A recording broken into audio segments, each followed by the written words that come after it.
Bienvenidos a nuestro tercer episodio de Tu Consumo Favorito. Hoy hablaremos de la trayectoria del consumismo.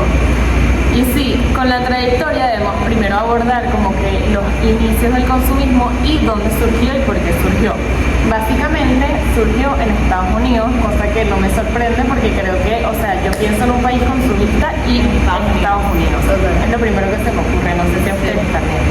Entonces, básicamente surgió en la época de 1920 porque tenían una sobreproducción de utilidades de la guerra y de todas estas cosas que necesitaban salir de ello, que además se las había brindado las nuevas máquinas de las nuevas tecnologías.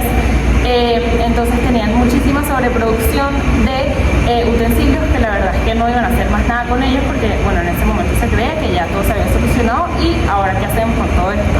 Y ahí es cuando surge el consumismo, esta ideología del consumismo que era vender como que te prometían algo por este producto y que si tenías este producto ibas a ser tal persona o llegar a tal, y al tenerlo y al vender todo esto se fue masificando y las demás personas, los demás establecimientos agarraron como que esta especie de manera de vender las cosas y se fue desarrollando así hasta llegar a todo el mundo básicamente, pero surgió en Estados Unidos y creo que esto todavía sigue siendo uno de los países pioneros de sociedades consumistas al 100%. Entonces, históricamente así surgió. Luego, no sé. Bueno, es interesante en verdad cómo surgió y sobre todo en Estados Unidos, que es eso lo que tú estás diciendo, siempre pensaríamos en un país consumista, Estados Unidos.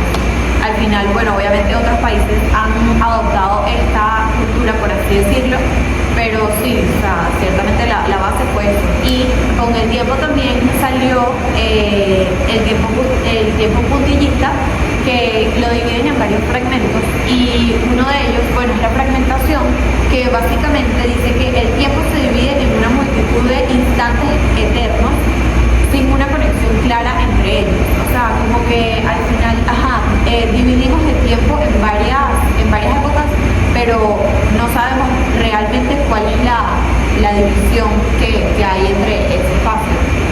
Después está la incertidumbre, que André creo que tú... Sí, exacto. La incertidumbre que te causa por ejemplo, no tener como que algo que en ese momento como que necesitas para llenar ese vacío que obviamente ya nombramos, pero esto es como la falta de estructura temporal clara que genera una sensación de incertidumbre y precariedad, como que ya no lo vas a tener, que ya no va a estar en tu vida, y precario es como faltante, por así decirlo. Luego está la dificultad para planificar, que quiere decir que la fragmentación del tiempo dificulta la planificación a largo plazo, y la sociedad de consumo y el tiempo. Y este texto en verdad sugiere el tema del consumo como algo muy fragmentado que obviamente, a la larga lo llena, pues. Sí, algo también, un pequeño dato curioso, no tan curioso, es que también surgió por el sistema capitalista, que también siento que eso es algo que define a Estados Unidos, como que todo esto es como que la imagen que yo tengo de Estados Unidos hoy en día.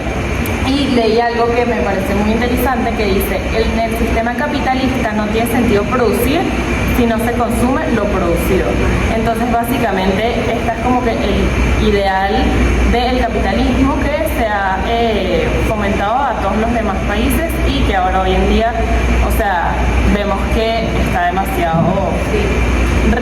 como que lograron el objetivo básicamente. Sí. Además que estamos viviendo, es una sociedad muy individualista que al final del día como que nada más se enfoca en uno y en sus beneficios, sus bienes y lo que adquieren al final del día.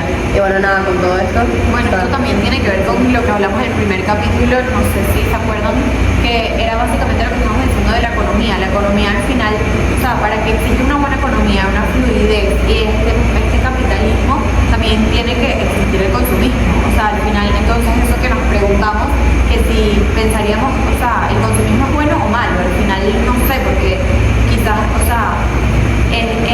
a veces sentimos que es un poco extra, pero como país a veces se necesita, entonces yo soy siempre... Para el que vende sí, para el consumidor no será tanto. Exacto. Sí, Sí, y yo cuando me pongo a pensar en el consumismo, no sé ustedes, me viene mucho a la cabeza la trayectoria del arte, o sea, las pinturas, todos los sistemas, o sea, como que los movimientos artísticos que han habido durante todas estas épocas. El que más ha como que tenido este impacto en las personas es el pop art, que es arte popular, que nació otra vez nuevamente en Estados Unidos, que se basaba básicamente en replicar las cosas de la vida real, de el populismo, el consumismo. Entonces era que sí, que las latas de la sopa que toma todo el mundo las replicó Andy Warhol en su obra de arte, y esto se vendió como pan caliente, y entonces creo que esta corriente de consumismo ha evolucionado en todos los puntos de nuestra vida, ya sea en la economía, el arte, como dije ahorita, en todo, hasta en la cultura, exacto, hasta llegar a hoy en día que seguimos creciendo el consumismo y seguimos como que existiendo en este entorno de vida cotidiana. Exacto. Y no vieron que sí, la noticia esta de un multimillonario que no sé exactamente qué cifra pagó, que sí por el arte de un cambur con un tirro que literalmente se lo terminó comiendo para no desperdiciarlo. Y lo tenías que cambiar, que sí. O sea, el arte cambia y el consumismo también, como que aumenta de una Sí, como que manera. todas las corrientes de pensamiento se van adaptando básicamente al consumismo. Y bueno, creo que esto es lo que queríamos hacerles entender con este capítulo de la trayectoria del consumismo que surgió en Estados Unidos, y espero que les haya gustado y hayan entendido de dónde salimos y nos vemos en la próxima. Chao. Gracias.